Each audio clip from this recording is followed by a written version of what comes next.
Hello everyone, let's start with the next series of MCQs. These MCQs are based on the topics organizational structures, system approach, business functions and information utility. Okay, तो यहाँ पर हम organizational structures discuss करेंगे जिसमें 6 organizational structures आते हैं. System approach की definition आएगी, business functions यानी कि overview of business functions in the organization और information utility उसके advantages और information utility किन चीज़ों से बनी हुई है. Question, which of the following are the organisational structures, इनमें से कौन से ऑर्गेनाइजेशनल स्ट्रक्चर्स हैं. तो आप देख करके सोचिए, इनमें से हमारे ऑर्गेनाइजेशनल स्ट्रक्चर्स हैं सी यानी कि traditional, flat, project, team, virtual and multi dimensional. ये 6 ऑर्गेनाइजेशनल स्ट्रक्चर्स हमारे होते हैं. If we look at decision dimensions, यानी कि अगर डिसीजन को हम ध्यान में रखें तो डिसीजन ऑथोरिटी और impact on corporate goals is dash at operational level and dash at strategic level. यानी कि इन दो बातों को ध्यान में रख के अगर हम बात करें, डिसीजन अथॉरिटी और इम्पैक्ट ऑन कॉर्पोरेट गोल्स, तो ऑपरेशनल लेवल पर डिसीजन डायमेंशन के बारे में हम क्या कह सकते हैं और स्ट्रेटेजिक लेवल पर डिसीजन डायमेंशन के बारे में हम क्या कह सकते हैं. तो आपके सामने ये ऑप्शंस हैं. ध्यान दीजिए, जब हम लोअर लेवल की बात करते हैं यानी कि ऑपरेशनल लेवल की बात करते हैं तो उनकी डिसीजन अथॉरिटी कम होती है, ठीक है, और जब हम स्ट्रेटेजिक लेवल की बात करते हैं तो उनकी डिसीजन अथॉरिटी ज्यादा होती है. So very simple to understand, it is low at operational level and it is high at strategic level. ठीक है. Next question, dash organizational structure is the result of reduced number of levels in traditional organizational structure. हमारा traditional organisational structure एक triangle यानी कि pyramid को represent करता है जिसमें 4 लेवल्स आते हैं, strategic, tactical, operational and lower level. लेकिन अगर हम बड़ी ऑर्गेनाइजेशन की बात ना करें तो एक दूसरा ऑर्गेनाइजेशनल स्ट्रक्चर बनता है जिसमें नंबर ऑफ लेवल्स कम हो जाते हैं. तो इनमें से वो कौन सा ऑर्गेनाइजेशनल स्ट्रक्चर है जिसमें नंबर ऑफ लेवल्स कम हो जाते हैं, तो वो है हमारा very important flat organisational structure. Flat organisational structure के अंदर as compare to traditional number of levels कम होते हैं. Dash organisational structure empowers employees at lower levels to take decision and solve problems without taking the permission from the middle level managers. वो कौन सा organisational structure है जिसमें employees जो lower levels पर काम करते हैं वो खुद डिसीजन ले सकते हैं और अपनी प्रॉब्लम्स को खुद से सॉल्व कर सकते हैं बिना मिडिल लेवल के मैनेजर्स की परमिशन लिए, यानी कि उनके पास खुद की डिसीजन अथॉरिटी होती है. तो इनमें से कौन सा है, वही है flat organisational structure. Next question, dash are directly associated with making, packing और shipping goods while dash follow a formal chain of command and have more responsibilities. कौन प्रोडक्ट्स बनाने का, पैकिंग करने का और ट्रांसपोर्टेशन का काम करता है, शिपिंग यानी कि ट्रांसपोर्टेशन, और किसको ज्यादा रिस्पॉन्सिबिलिटी होती है और वो formal chain of command follow करते हैं. सो very simple and very important, इसमें लाइन पोजीशंस यानी कि जो लोअर लेवल पर काम करते हैं उन्हें हम लाइन पोजीशन कहते हैं.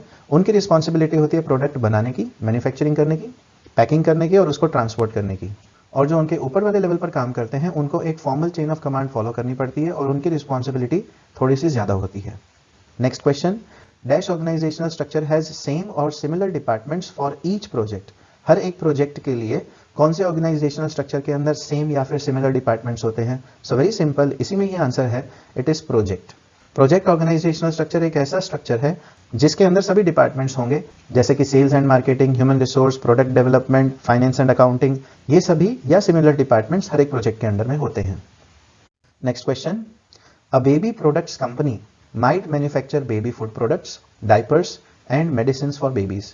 This is an example of what, यानी कि ये कौन सा ऑर्गेनाइजेशनल स्ट्रक्चर है, अभी आपको बताया, it is project organisational structure. ठीक है, एक ही कंपनी बेबी के फूड प्रोडक्ट्स भी बनाती है, बेबी के डायपर्स भी बनाती है, बेबी के मेडिसिन भी बनाती है, तो ये प्रोजेक्ट ऑर्गेनाइजेशनल स्ट्रक्चर के अंडर में आता है. Next question, dash organisational structure is used by individuals, groups और complete business units when they run business in geographically dispersed areas.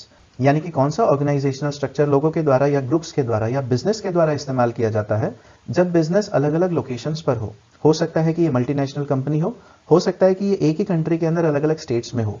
तो इसके लिए वेरी इंपॉर्टेंट, हमारे पास जो ऑर्गेनाइजेशनल स्ट्रक्चर है उसे कहा जाता है वर्चुअल. यानी कि जब बिजनेस अलग अलग लोकेशंस पर हो तो वर्चुअल स्ट्रक्चर को इंप्लीमेंट करके लोग एक दूसरे से कम्युनिकेट कर सकते हैं. Next question, in dash organizational structure the people may never meet face to face in the same room. कौन से ऑर्गेनाइजेशनल स्ट्रक्चर में ऐसा जरूरी नहीं है कि लोग एक दूसरे से फेस टू फेस मिले. Very important, face to face मिले यानी कि फिजिकली नहीं मिले ऐसा हो सकता है. ठीक है, तो कौन सा स्ट्रक्चर ऐसा होगा? It is again very important, virtual. यानी कि आप सभी ने सुना होगा टेलीकॉन्फ्रेंसिंग या फिर वीडियो कॉन्फ्रेंसिंग एप्लीकेशंस का इस्तेमाल करके लोग एक दूसरे के साथ कम्युनिकेट कर सकते हैं। Next question, a dash organisational structure is the result of combination of more than 2 organisational structures. आगे हमने बहुत सारे ऑर्गेनाइजेशनल स्ट्रक्चर्स देखे, तो इनमें से कौन सा ऑर्गेनाइजेशनल स्ट्रक्चर वो है जब उनमें से 2 या उससे ज्यादा ऑर्गेनाइजेशनल स्ट्रक्चर्स को कंबाइन करके बनाया जाता है? It is multi dimensional organisational structure. इसका दूसरा नाम है matrix. Okay, next question, following are the ways by which an organisation can do strategic planning to take competitive advantage. कुछ तरीके दिए गए हैं जिससे ऑर्गेनाइजेशन अपने कॉम्पिटिटर से आगे बढ़ सकती है। तो यहां पर देखिए, पहला, alter the industry structure to become more favourable to customers demand. Company अपना काम करने का तरीका चेंज करती है ताकि कस्टमर्स की डिमांड को फुलफिल कर सके। दूसरा तरीका, create new products and services that can help a firm यानी कि company to gain competitive advantage. Company अपने प्रोडक्ट्स एंड सर्विसेज दोनों में चेंजेस लेकर के आए ताकि कॉम्पिटिटर से आगे बढ़ सके। और तीसरा, improve the existing product lines and services for proper sustenance in the competitive era. यानी कि कंपटीशन में बने रहने के लिए, कॉम्पिटिटर से आगे बढ़ने के लिए ऑर्गेनाइजेशन अपनी प्रोडक्ट लाइंस और सर्विसेज को इंप्रूव करे। तो यहां पर हमारे पास कुछ ऑप्शंस हैं, ध्यान दीजिए, हमें इनमें से कोई एक बेस्ट ऑप्शन सिलेक्ट करना है। आप बताइए, आपको तीनों पॉइंट्स सही लगते हैं, तीनों गलत लगते हैं, तीनों में से कोई एक या 2 सही लगते हैं, तो आपको इनमें से एक ऑप्शन चूज करना होगा। ध्यान दीजिए, अभी जो एक्सप्लेन किया गया उसके अनुसार हमारे तीनों पॉइंट्स सही हैं। ठीक है, इसमें ध्यान दीजिएगा, कोई भी स्टेटमेंट चेंज करके क्वेश्चंस को मॉडिफाई करके पूछा जा सकता है। Next question, dash is a method और framework which helps us to analyze and explore the operation and interactions which exist in the systems around us। ये डेफिनेशन बहुत इंपॉर्टेंट है। वो कौन सी चीज है जो एक मेथड या फ्रेमवर्क है जिससे हम हमारे आसपास के सभी सिस्टम्स को समझ सकते हैं, एनालाइज कर सकते हैं, और वो किस तरह से काम करता है, किस तरह से उसके सब सिस्टम्स एक दूसरे के साथ इंटरेक्ट करते हैं। तो वो कौन सी डेफिनेशन यानी कि किसके द्वारा ये समझा जा सकता है? So it is very important, ये चीज हम सिस्टम अप्रोच की मदद से समझ सकते हैं। सिस्टम अप्रोच का मतलब होता है सिस्टम को सही तरीके से समझने की कोशिश करना। We are approaching something. Okay, next question, dash business functions are responsible for management of capital, cash, stocks and bonds to maximise the return. कौन से बिजनेस फंक्शन से कंपनी अपना कैपिटल, कैश, स्टॉक और बॉन्ड मैक्सिमाइज कर सकती है ताकि return ज्यादा मिले? तो वो हमारा बिजनेस फंक्शन है, very important, finance and accounting. यानी कि ये ऑर्गेनाइजेशन के वो डिपार्टमेंट्स हैं जिनकी रिस्पॉन्सिबिलिटी होती है कंपनी को ज्यादा से ज्यादा प्रॉफिट बने, इस चीज का ध्यान रखना। Next question, dash business functions are responsible for planning, development and maintenance of products along with maintaining the inventory. कौन सा बिजनेस फंक्शन यानी कि कौन सा डिपार्टमेंट प्रोडक्ट की प्लानिंग, उसका डेवलपमेंट, उसका मेंटेनेंस और साथ ही साथ इन्वेंट्री का भी काम संभालता है?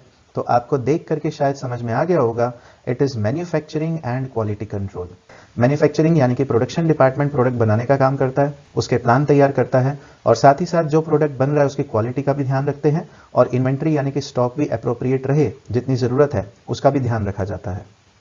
Dash business functions are responsible for site analysis for distribution of goods and organising promotional campaigns for products.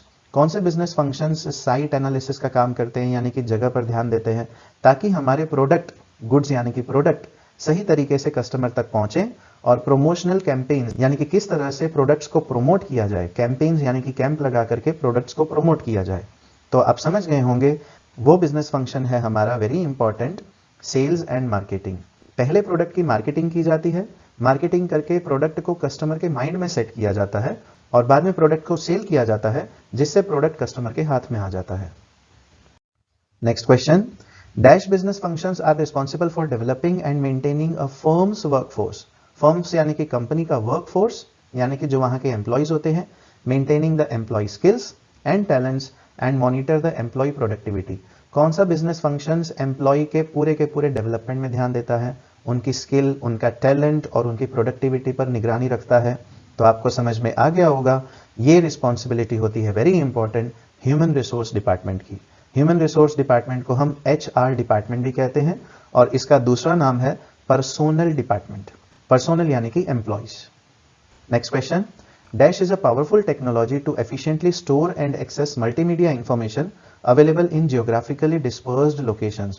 कौन सी टेक्नोलॉजी का इस्तेमाल करके हम एफिशिएंटली अपने डेटा को स्टोर भी कर सकते हैं और एक्सेस भी कर सकते हैं मल्टीमीडिया इंफॉर्मेशन को। मल्टीमीडिया यानी कि किसी भी प्रकार की इंफॉर्मेशन, चाहे वो audio, video, text, image, graphics, animation, pictures, किसी भी प्रकार का डेटा हो, उसे अलग अलग लोकेशंस पर स्टोर और एक्सेस किया जा सकता है। So it is very important. The name of this technology is information utility. The answer is D. Next question, which of the following are the components of information utility? Information utility कौन सी चीजों से बनी हुई है? Information utility हमारी इन 5 चीजों से बनी हुई है। Information resources, indexing, linking, searching and user. ध्यान दीजिएगा, इसमें यूजर भी आएगा, यानी कि फर्स्ट ऑप्शन इज रॉन्ग। इसमें कनेक्टिंग और ट्रांसलेटिंग नहीं आता है। Next question, which of the following are the technologies related to information utility? कौन सी टेक्नोलॉजीज का इस्तेमाल करके इंफॉर्मेशन यूटिलिटी को सही तरीके से इस्तेमाल किया जा सकता है? तो वो सभी टेक्नोलॉजीज आती हैं जिसकी वजह से पूरा का पूरा इंटरनेट चलता है। तो आप देख सकते हैं the correct answer is a, यानी कि ईमेल, FTP यानी कि file transfer protocol, search engine, world wide web यानी कि इंटरनेट, ब्राउजर, वेबसाइट, URL यानी कि यूनिफॉर्म रिसोर्स लोकेटर, HTML यानी कि हाइपरटेक्स्ट मार्कअप लैंग्वेज, HTTP यानी कि हाइपरटेक्स्ट ट्रांसफर प्रोटोकॉल। इन सभी का इस्तेमाल करके हमारी पूरी इंफॉर्मेशन यूटिलिटी बनी हुई है। Next question, dash can be preserved by the use of information utility? किस चीज को हम इंफॉर्मेशन यूटिलिटी की मदद से प्रिजर्व करके रख सकते हैं? तो देखिए यहां पर इसे समझना बहुत आसान है। हम इंफॉर्मेशन यूटिलिटी का इस्तेमाल करके ancient literature and rare manuscripts को प्रिजर्व कर सकते हैं। लिटरेचर और मैन्युस्क्रिप्ट्स वो होते हैं जो पुराने जमाने में ऐसी किताबें होती हैं जो रेयरली देखने को मिलती हैं, जैसे कि वेद, पुराण, शास्त्र, ऐसी किताबें। इनको हम प्रिजर्व करके, इनकी पिक्चर्स लेकर के इंटरनेट पर अपलोड करके इसे सेव और प्रिजर्व कर सकते हैं फ्यूचर के लिए।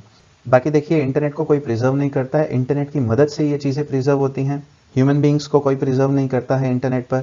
सिमिलरली पूरी की पूरी जो वर्ल्ड की इकोलॉजी है, यानी कि सभी चीजें जो वर्ल्ड में आपको देखने को मिलती है, उनको सबको भी प्रिजर्व नहीं किया जा सकता। A digital library of audio, video, journal and literature allows us to have dash copies of it. यानी कि डिजिटल लाइब्रेरी पर इन सभी मटेरियल की, ये अलग अलग प्रकार के मल्टीमीडिया मटेरियल हैं, ऑडियो, वीडियो, जर्नल, लिटरेचर, इनकी कितनी कॉपीज बनाई जा सकती हैं? तो आप देख करके समझ जाएंगे, इसकी हम मल्टीपल कॉपीज बना सकते हैं। जितनी चाहिए आप डाउनलोड कीजिए, जितनी चाहिए आप प्रिजर्व कीजिए। मल्टीपल कॉपी सेव भी की जा सकती हैं, लेकिन मल्टीपल कॉपी सेव करने का कोई मतलब नहीं है। एक ही कॉपी रखी जाती है, उसकी मल्टीपल कॉपीज कितनी भी बना करके आप अपने पास रख सकते हैं। Next question, when numbers are digitised, यानी कि जब नंबर्स डिजिटल फॉर्म में होते हैं, they are dash, and while they are printed on a paper, they are dash. जब नंबर्स पेपर पर होते हैं तब कैसे होते हैं? तो ये बहुत इंपॉर्टेंट है, ध्यान दीजिए। जब नंबर्स डिजिटल फॉर्म में होते हैं, they are very important active, और जब नंबर्स पेपर पर प्रिंटेड होते हैं तब वो पैसिव फॉर्म में होते हैं, यानी कि एक बार आपने लिख दिया तो आप पेपर के ऊपर चेंजेस नहीं कर सकते। Next question, due to dash searching information becomes much easier. किस चीज की वजह से इंफॉर्मेशन को सर्च करना आसान हो जाता है? देखिए ये बहुत इंपॉर्टेंट है। इंफॉर्मेशन को सर्च करना ग्लोबल इंडेक्सिंग की वजह से आसान हो जाता है। इंडेक्सिंग एक ऐसा तरीका है जिसमें इंफॉर्मेशन को टेबुलर फॉर्मेट में स्टोर करके रखा जाता है, और उस बड़े टेबल के ऊपर हम छोटे छोटे टेबल्स बनाते हैं जिनको इंडेक्स कहा जाता है।